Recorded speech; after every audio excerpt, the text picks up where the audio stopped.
Kemudian kita juga meyakini terhadap apa yang dikabarkan oleh Nabi Muhammad, bahwa kematian kita di antara dua.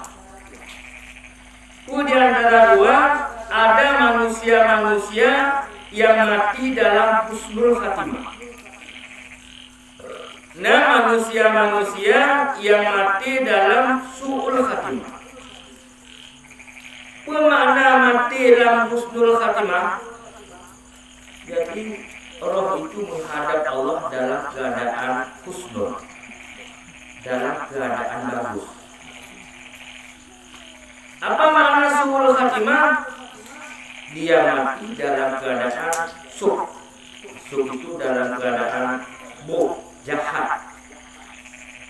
Nah, maka di mana titik nilai husnul khatimah dengan su'ul khatimah? Maka nilainya tidak hanya pada lahir, juga pada batin. Artinya orang yang mati dalam husnul khatimah, zahirnya bagus, tidak berlawanan dengan hukum syara, dan batinnya pun tidak ada kesyirikan di dalamnya. Bila dia menghadap Allah dalam keadaan demikian, maka dikatakan orang ini mati dalam keadaan husnul khatimah. Kemudian sebaliknya, jika kita mati di dalam keadaan batin kita tidak bersama Allah, ini artinya mati dalam su'ul khatimah. Maka inilah yang ditangisi oleh para ulama-ulama sufi. Maka inilah ia sangat takut bila batinnya berpisah dengan Allah. Karena jika seandainya dalam keadaan batinnya berpisah dengan Allah, rohnya berpisah dengan tubuh, maka ini artinya dia mati dalam keadaan su'ul khatimah. Alhamdulillah. Nah, kemudian setelah kita mati, kita juga meyakini seyakin-yakinnya. Karena ini merupakan perkara iman, bahwa di mati ada yang didatangkan azab, ada yang didatangkan rahmat. Maka peristiwa yang pertama yang terjadi setelah kita ditanam ialah fitnah, yaitu pertanyaan daripada mungkar dan nakir. Jadinya wajib kita imani sebagaimana rukun iman kita, mengiman ke Allah, mengiman ke malaikat, mengiman ke kitab. Jadi malaikat itu wajib kita teguh salah satu di antara malaikat itu. Maka di antara malaikat itu ialah mungkar dan nakir. Maka kita wajib mengimani bahwa di dalam kubur itu ada yang namanya adab dan ada yang namanya rahmat. Nah, jika kita selesai daripada pertanyaan yang ditanya oleh mungkar dan nakir, maka kita akan diperolehkan nikmat kubur. Allah akan menjadikan kubur kita sebagai kebun daripada kebun surga.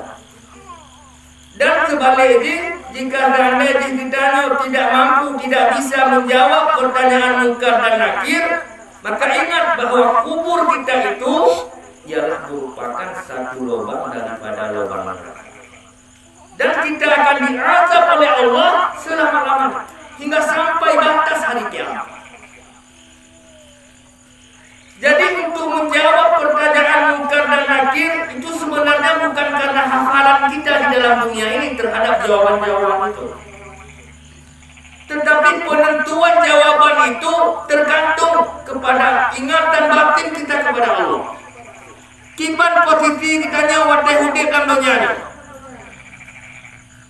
Jika memang ingatan batin kita hanya kepada Allah, maka di saat ditanyakan oleh mungkar nakir, "Man buka, siapa Tuhanmu?" maka bergeraklah main itu menjawab Allah. Sebaliknya jika mati kita di dalam tidak ada ingatan kepada Allah, maka jawaban Allah itu tidak dapat bergerak.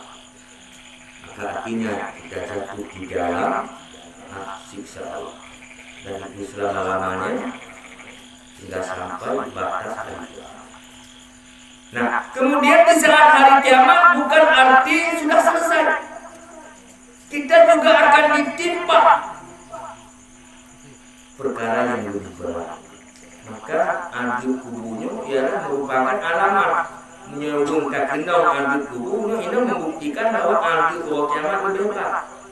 Juga sebaliknya jika didorong kartu merah di dalam kubunya salah satu alamat bahwa sesudahnya itu juga dia akan memiliki.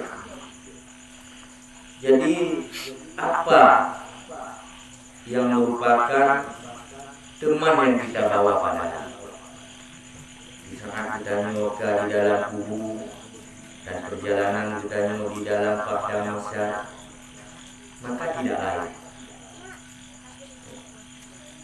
bekal yang kita bawa itulah amal ibadah kita yang benar kita lakukan menurut dasar syarat dan benar-benar kita dapat melakukan dengan ikhlas.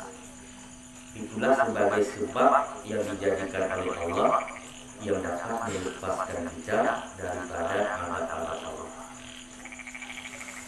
Maka oleh sebab itu Allah Subhanahu wa taala memutuskan seorang rasul untuk membawa petunjuk kepada umat agar dia dapat terhindar, mendapat kebahagiaan di dalam kehidupan dunianya dan di dalam kehidupan akhiratnya.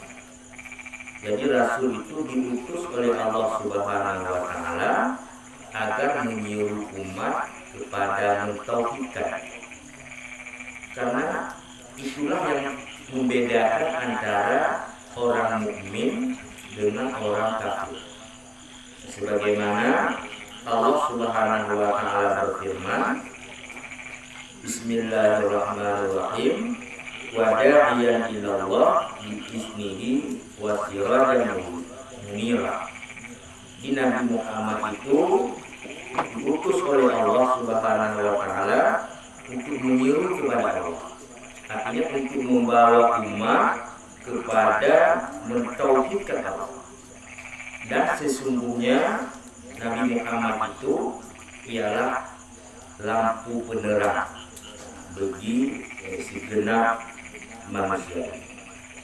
Ini yang menunjuki bahwa Nabi kita Muhammad diperintahkan oleh Allah untuk menyerukan umat kepada mentauhidkan Allah. Kemudian perintah itu tidak hanya pada Nabi, tetapi juga kepada para sahabat-sahabat dan juga seterusnya kepada para ulama-ulama dan seterusnya kepada seluruh kita diperintahkan oleh Allah Subhanahu wa taala agar menyuruh umat manusia kepada mentauhidkan Allah. Kemudian agar hati kita senantiasa tidak lepas ingatan kita daripada mentauhidkan Allah, hingga benar-benar lepas daripada batin kita syirik jari dan syirik khafi. Maka Allah Ta'ala senantiasa memerintahkan kepada kita agar senantiasa memperbanyak zikir sesudah beriman. Sebagaimana Allah berfirman dalam Al-Quran, Ya ayyuhalladzina amanu dzkurullah dzikran katsira. Wahai orang-orang yang beriman, berzikirlah kamu kepada Allah dengan zikir sebanyak-banyaknya. Artinya Allah memerintahkan kita untuk berzikir sebanyak-banyaknya. Dan itulah maksud Abuya gepegan ratib seribe, agar umat ini dapat berzikir kepada Allah sebanyak-banyaknya. Karena ratib seribenya, ratib Abuya mengartikan ialah berzikir dengan kalimat la ilaha illallah. Siribe yang dimaksudkan oleh Abuya ialah sebanyak-banyaknya. Berarti dapat kita simpulkan ratib siribe yang dimaksudkan oleh Abuya ialah berzikir sebanyak-banyaknya.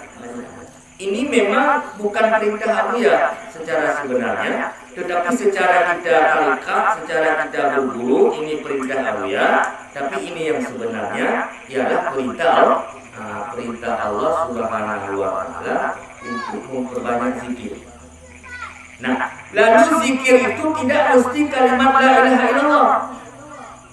Tetapi kenapa Abu yang mengutamakan la ilaha illallah? Memang tersebut di dalam kitab Tol Tasawuf bahwa bagi seseorang yang masih berada di dalam nafsu amarah ataupun di dalam nafsu lawamah, maka dia senantiasa dianjurkan untuk memperbanyak menyebut kalimat la ilaha illallah agar nafsunya bagus, agar nafsunya naik daripada nafsu amarah naik kepada nafsu lawamah, dari nafsu lawamah naik kepada nafsu mulham.